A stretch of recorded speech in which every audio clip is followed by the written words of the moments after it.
The CIA has come in on behalf of those multinational companies.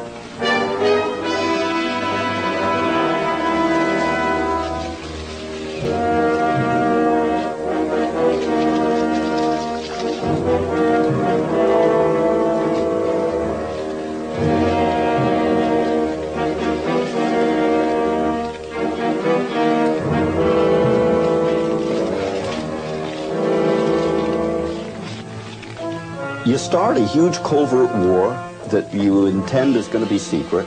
It's not secret from the Russians, certainly not secret from the Laotians who are getting shot at, or the Angolans, or the Nicaraguans, or whoever it is. It's covert from the American taxpayer and voter. And a lot of people make a lot of money off of it. And it attracts criminals, and it has every single time. Who are the names, the faces, behind these covert activities? Some, like Oliver North, General Secord, Albert Hakim, are practically household names. But Daniel Sheehan, chief legal counsel for the Christic Institute, a public interest law firm, believes there are other influential players involved. There exists, in operation now, a secret team of some 24 men, former Central Intelligence Agency covert operatives, former U.S. Pentagon arms suppliers, who have joined together in a private enterprise outside of the control of the American government, either the Congress or the President, who are mounting their personal wars around the world. Whether there is actually an organized secret team or simply a loose association of individuals, it is clear that there are a number of people who have been working actively behind the scenes in these covert operations. Some of the names are Theodore Shackley, who was Assistant Deputy Director of Operations for the Central Intelligence Agency as of 1976, under George Bush, who was CIA Director at the time.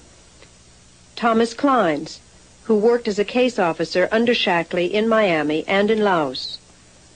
Rafael Chichi Quintero, an anti-Castro Cuban who worked under Clines and was allegedly recruited by the CIA as an assassin. General John Singlaub, who worked with Shackley and Clines in Vietnam and was in charge of the CIA's special operations over the border into Laos. General Richard Secord, who supervised the air operations into Laos and was later assigned to the Pentagon, where he was put in charge of arms sales to Iran. Albert Hakim, who was a salesman for U.S. weapons companies and a middleman in the Iran-Contra affair. These are the men who have been stirring the pot around the world to instigate these wars on the side of the right wing. And that's the group that we're dealing with right here, who are making war around the world for their own personal profit.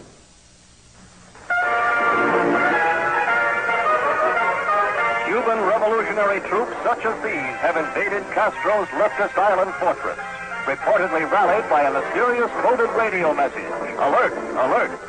From the sea and by... It was after the failed invasion of Cuba at the Bay of Pigs in 1961 that Theodore Shackley, as CIA station chief in Miami, and his assistant Thomas Clines, began working with Rafael Quintero and other right-wing Cubans to overthrow the Castro government.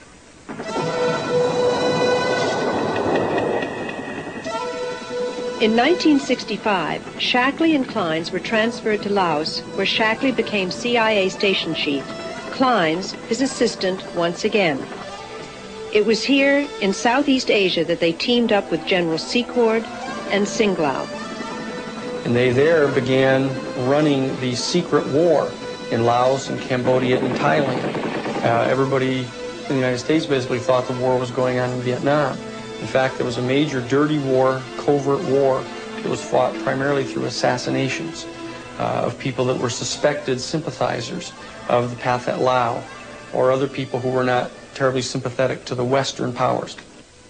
When Theodore Shackley was promoted to Director of CIA Western Hemisphere Operations, he supervised the plans to overthrow the democratically elected president of Chile, Salvador Allende. Allende, a socialist, had promised to nationalize the copper mines and other industries and posed a threat to U.S. business interests in Chile.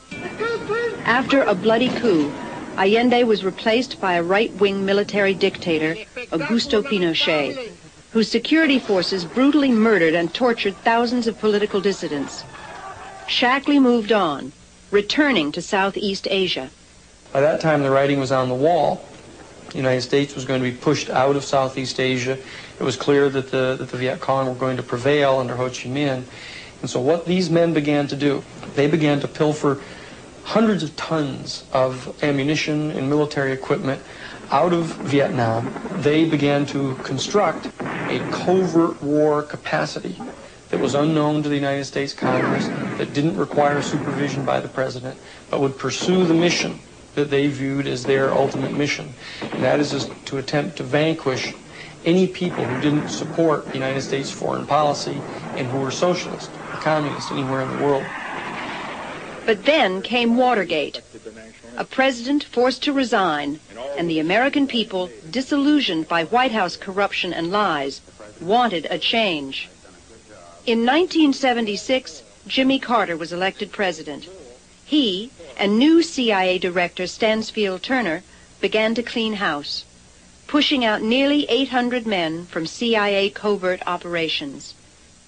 When all these covert operators were fired in the 1970s, they didn't just start opening restaurants or working in bookstores. They were people who were very skilled in covert manipulation of political process, and they essentially ganged up to find and then elect a candidate who would put them back in the covert operations business. And Reagan and Bush were only too eager to be that kind of candidate. In the late 70s, Shackley, Kleins, and Secord worked together in a company called EATSCO. EATSCO was formed in order to ship weapons from the U.S. to Egypt. As in the Iran sales, large profits were taken from these deals. The man who provided the financing for EATSCO was Edwin Wilson. Shackley and Kleins and Quintero, who used to visit my farm out there in Virginia, saw that, I guess I was prosperous, and if I could do it, obviously they could do it, and they figured they would like, as soon as they left the government, to get involved in business with me. In 1983, Wilson was convicted of supplying arms to Libyan President Muammar Gaddafi. Now serving 52 years in federal prison, Wilson asserts that he has merely taken the fall for his superiors and ex-business partners Theodore Shackley and Thomas Kleins. Because Kleins was getting out of the CIA, and so was Shackley, and so I would fund an organization, and these people would all be in it. So it was Kleins, Shackley, Secord, Van Marbon, and myself, five of us. Five of us would have this organization. It would be with 20% each of us. I would fund it for $500,000. Now, what's important about this EATSCO company is that it's a kind of precedent in the Ed Wilson style for the Hakim Secord enterprise in the Iran-Contra affair. You have a government-arranged sale of arms, and people with connections to the government get to move the arms. They rip off the government for a very hefty profit or surplus. It was done in the case of EATSCO by Kleins and company, and it was done in the Iran-Contra affair by Secord and Hakim.